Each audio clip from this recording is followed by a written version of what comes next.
Halo, assalamualaikum warahmatullahi wabarakatuh. Usus kita itu terdiri dari usus besar dan usus kecil ya. Nah, usus itu termasuk ke sistem pencernaan yang berperan penting terhadap tubuh kita. Nah, siapa yang nggak mau ya sistem pencernaannya sehat, ususnya sehat? Karena pencernaan itu dasar dari kesehatan kita semua. Nah, kalau seandainya usus bermasalah, ya tentu tubuh akan berpengaruh ya, akan berpengaruh keseluruhan. Misalkan usus kita itu sedang sakit ya, sedang sakit diare, disentri, demam tipoid, ya misalkan gangguan pencernaan lainnya, ya tentu tubuh akan berpengaruh ya. Tidak hanya usus kita, perut kita, semuanya pasti akan merasakan. Karena kekebalan tubuh ya akan menurun pastinya. Kemudian juga penyerapan nutrisi dan gizi akan berpengaruh ya, padahal semua itu diperlukan oleh tubuh. Nah, jadi kita akan bahas pencernaan sehat dengan cara sederhana.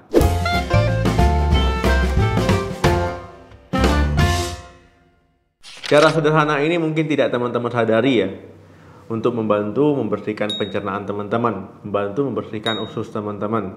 Ya bisa sebagai detox, ya membuang sisa-sisa yang tidak diperlukan lagi oleh tubuh kita. Di antaranya yang pertama adalah buah-buahan.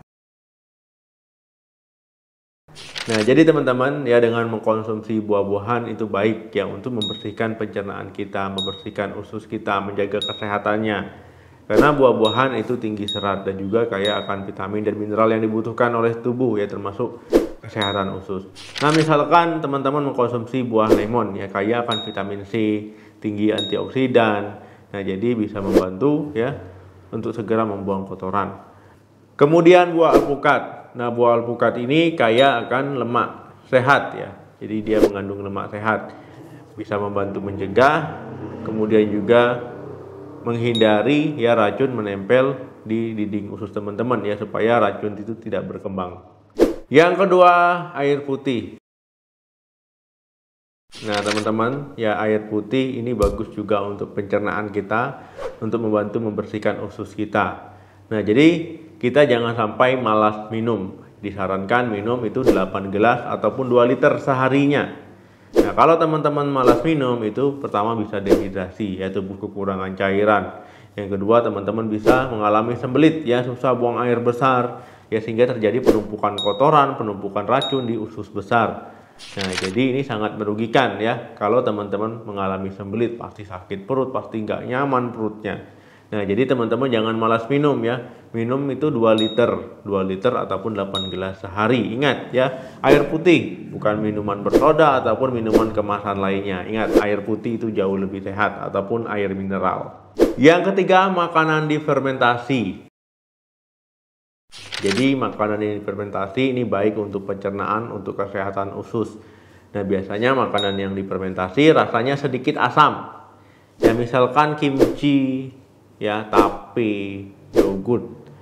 Nah, jadi teman-teman ya ketiga makanan ini ya salah satunya itu bermanfaat untuk kesehatan pencernaan teman-teman, yang membantu perkembangan bakteri baik. Ya, bakteri baik itu sangat bagus ya untuk membantu mengeluarkan kotoran teman-teman, ya menjaga kesehatan teman-teman. Ya, misalkan dari ketiga makanan tadi yang paling sering dijumpai itu adalah tape ya dan yogurt. Nah, saya kalau tape udah pernah, apalagi masih kecil sering ya. Nah, kemudian yogurt. Nah, tapi kalau kimchi itu kalau teman-teman tidak tahu, biasanya kalau sering nonton film-film Korea ya itu sering muncul ya di drama-drama Korea itu kimchi. Nah, jadi itu makanan yang difermentasi. Yang keempat, sayuran hijau. Nah, teman-teman ya, sayuran ini sangat bagus ya. Nah, tapi banyak orang yang tidak suka makan sayur, ya tidak suka dengan makan sayur, yang nggak suka dengan rasanya, ada yang suka tapi jarang makan sayur. Ya, jadi teman-teman kalau bisa tiap hari itu pastikan ada sayuran di dalam menunya walaupun sedikit. Nah, sayuran ini kaya akan antioksidan, kaya akan vitamin dan mineral yang diperlukan tubuh. Kemudian sayuran juga tinggi serat. Nah, jadi membantu yang membuang kotoran di usus, kemudian membantu menjaga kesehatan dinding usus ya, karena tinggi serat dan tinggi antioksidan. Nah, jadi teman-teman kalau mengkonsumsi sayur sebaiknya direbus ya. Jangan digoreng ataupun dibikin apa gitu ya. Kalau memang mau ditumis ya pastikan pakai minyak zaitun dan sedikit saja ya supaya nutrisinya tetap terjaga.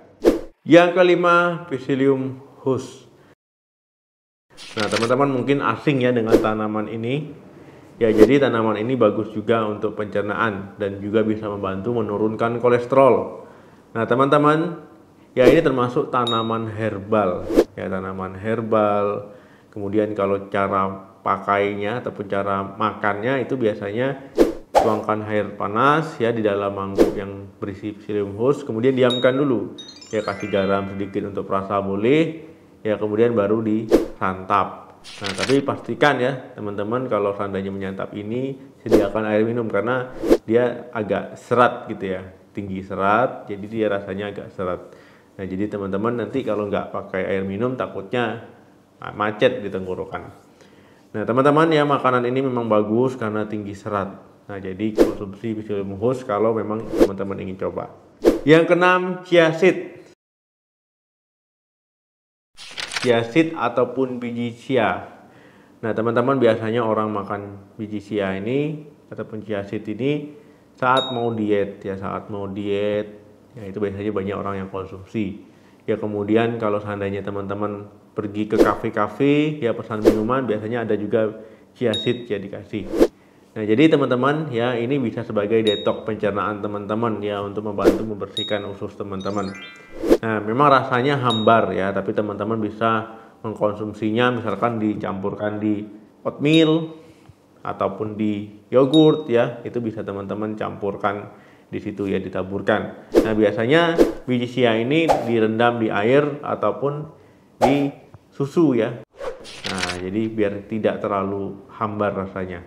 Kalau teman-teman ingin membeli biji chia ini banyak sekali di pasaran. Jadi coba cari di pasar ya, kemudian coba dibuat minuman yang teman-teman mau ya, misalkan tadi yogurt ataupun minuman sehat lainnya silakan kalau mau pakai biji chia. Yang ketujuh, kefir dan kombucha. Nah, teman-teman ya kedua ini termasuk teh ya, kemudian juga bisa sebagai fermentasi. Nah, jadi bagus untuk bakteri baik ya, untuk mikroorganisme sehat di usus yang membantu sistem kekebalan tubuh ya, membantu detox pencernaan supaya usus teman-teman bersih dan sehat. Nah, jadi teman-teman ya kalau teman-teman mau buat teh pakai kedua bahan ini ya itu baik ya, bagus. Ya, jadi ini bisa membantu untuk detox pencernaan. Nah, teman-teman ya itu tadi cara sederhana untuk menjaga kesehatan pencernaan, untuk membantu membersihkan usus teman-teman ya agar terhindar dari racun-racun, dari zat-zat yang berbahaya dan juga ususnya jadi lebih sehat ya, dari poin 1 sampai poin 7. Nah, teman-teman yang sudah memakainya ataupun sudah rutin melakukannya dari poin mana saja nih? Nah, ataupun yang pernah melakukan di poin mana saja silahkan komentar. Atau ada saran dari teman-teman cara lain untuk membersihkan pencernaan silahkan tulis di kolom komentar supaya teman-teman yang lain ikut baca ya. Jadi berbagi pengalaman. Nah, jadi teman-teman nggak perlu cara mahal-mahal sebenarnya untuk menjaga kesehatan pencernaan kita, untuk detox pencernaan. Ya, nggak perlu obat yang mahal-mahal, nggak perlu pakai obat, yang cukup cara sederhana saja. Oke teman-teman, terima kasih yang sudah nyimak dan nonton video ini sampai habis. Jangan lupa di like, share, dan komen. Sampai ketemu lagi di video saya selanjutnya. Semoga kita selalu dalam keadaan sehat. Amin. Salam sehat. Sampai jumpa.